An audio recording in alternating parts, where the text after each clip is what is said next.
When residing on a rural property, one doesn't ordinarily think to take your shoes off to go outside.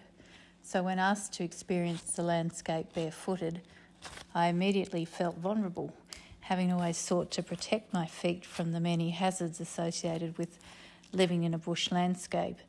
Having set out barefooted into the grasslands, it took time to not tread cautiously and to relax into a deliberate rhythm. Admittedly, it felt at odds to feel the myriad of textures and not just listen to the crunching under my feet. Naturally, my soles weren't accustomed to the uneven surfaces and often crunchy, sharp plant materials. This made me reflect on our Indigenous peoples who traverse the landscape with such unprejudiced ease, developing hardened and practical souls.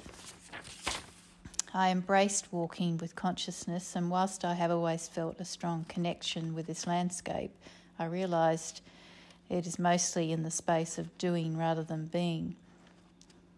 Working on the land and controlling, manipulating the landscape and vegetation in rhythm with the seasons is often in contrast with the observational experience or concept of travelling lightly through. There's a serenity and connectiveness in traversing within rather than on top of the landscape. The cool grass initially chills my senses as I walk. However, the sun warms my feet as I stand still and take in the view and listen to the sounds around me. A cricket competes with the sound of a chirping bird. The trees are still and my heartbeat starts to slow. It's peaceful and tranquil, and as I look into the distance I can see where the land meets the sky on the horizon.